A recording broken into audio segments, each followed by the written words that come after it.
വലിയ മഹത്തുക്കളുടെ ചരിത്രമാണ് നാം പഠിക്കേണ്ടത്. ശൈഖ് ജീലാനി റളിയല്ലാഹു അൻഹുവിനെ പോലത്തെ, ശൈഖ് റിഫായി റളിയല്ലാഹു അൻഹുവിനെ പോലത്തെ ആ വലിയ മഹത്തുക്കളുടെ ചരിത്രമാണ് നാം പഠിക്കേണ്ടത്. അവരുടെ ജീവിതം പഠിക്കണം. അത്താരീഖു മിർആത്തുസ് സമാൻ, കാലഘട്ടത്തിന്റെ കണ്ണാടിയാണ് ചരിത്രം എന്നുള്ളത്. അവരുടെ ചരിത്രം പഠിച്ച് നമ്മുടെ കുറവുകൾ കണ്ണാടിയിൽ നമ്മുടെ മുഖത്തിന്റെ കുറവുകൾ നോക്കുന്നത് പോലെ നമ്മുടെ ജീവിതത്തിലുള്ള കുറവുകളും പരിശോധിച്ച് നമ്മുടെ ജീവിതത്തിനെ നന്നാക്കാൻ വേണ്ടി അവരുടെ ചരിത്രമല്ലേ പഠിക്കേണ്ടത്. അവരാണ് യഥാർത്ഥ ഔലിയാക്കൾ. അല്ലാതെ ഇന്ന് കാണുന്ന ചില ആളുകൾ രംഗത്ത് വന്നിട്ടുണ്ട്. അലിമീങ്ങളെ കുറ്റം പറയുന്നു, അലിമീങ്ങളെ തെറി പറയുന്നു, അലിമീങ്ങളെ സ്റ്റേജ് കെട്ടി 3, 4, 5 മണിക്കൂർ ദിവസവും കുറ്റം പറയുന്ന കൂട്ടർ നമ്മുടെ കാലത്തിലില്ലേ? നമ്മുടെ ഈ കാലഘട്ടത്തിൽ ജീവിച്ചു പോകുന്നില്ലേ? അവർ നമുക്ക് റോൾ മോഡലല്ല. ആലിമീങ്ങളെ കുറ്റം പറയുന്നവർ വിജയിക്കുന്നവരല്ല.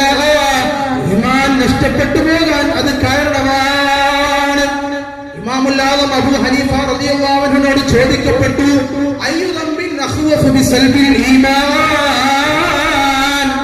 ഈമാൻ ഊരിപ്പോകാൻ കാരണമാകുന്ന ഏറ്റവും പേടിക്കപ്പെടുന്ന ദോഷം എന്താണെന്ന് ചോദിച്ചപ്പോൾ 3 കാര്യങ്ങൾ പറഞ്ഞു.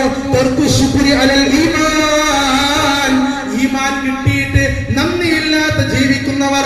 അല്ലാഹ് നമുക്ക് ഈമാൻ തന്നു, നമ്മെ മുസ്ലിമായി ജീവിപ്പിച്ചു, മുസ്ലിമായി ജനിപ്പിച്ചു. പക്ഷേ നന്ദിയില്ല, നന്ദി കെട്ടവരായ മനുഷ്യരില്ലേ? അവർ ഈമാനില്ലാതെ ചത്തുപോകാൻ കാരണമാണ്. രണ്ടാമത് പറഞ്ഞത് തർക്കു ഖൗഫിൽ ഖാത്തിമ, അവസാനം മരിക്കണമെന്ന് ബോധമില്ല, പേടിയില്ല. ഇനി മരണപ്പെടാനുണ്ട്, എനിക്ക് മരണമുണ്ട്, മരണത്തിന്റെ പേടിയില്ല, മരണത്തിന്റെ ചിന്തയില്ല. ഖബറിലേക്ക് പോകാനുണ്ട്, എത്ര വലിയ ഭയാനകമാണ് ഖബർ, അതിനെ കുറിച്ച് ചിന്തയില്ല. മൂന്നാമത് പറഞ്ഞത് അടിമകളോട് അതിക്രമം കാണിക്കുന്നവർ. അടിമകളോട് അതിക്രമം കാണിക്കുക. അടിമകൾ എന്ന് പറയുമ്പോൾ എല്ലാവരും പറ്റും. വെറുതെ ഗീബത്ത് പറയാം, ആളുകൾ ഗീബത്ത് പറയാം, ആളുകൾ കുറ്റം പറയാം, കളവ് പറയാം. ആരെ പറ്റി? സാധാരണക്കാരെ പറ്റി തന്നെ കളവ് പറയലും അവരെ പറ്റി ഗീബത്ത് പറയലും ഈമാൻ നഷ്ടപ്പെടാൻ കാരണമാണ്. പിന്നെ ആലിമീങ്ങളെ പറ്റി പറയുമ്പോ, കണ്ണന്മാരെ പറ്റി പറയുമ്പോ പിന്നെ അതിന് പറയേണ്ടതുണ്ട്. എത്രയോ ചരിത്രങ്ങൾ നോക്കിയാൽ കാണാം. മുൻഗാമികളുടെ ചരിത്രം എടുത്തു നോക്ക്. പല ആളുകളും വലിയ വലിയ പണ്ഡിതന്മാരായി നടന്ന ആളുകൾ പണ്ഡിതന്മാരുടെ തന്നെ പൊരുത്തക്കേട് കൊണ്ട് നശിച്ചു പോയ എത്രയോ ചരിത്രം നമ്മുടെ മുമ്പിലുണ്ട്.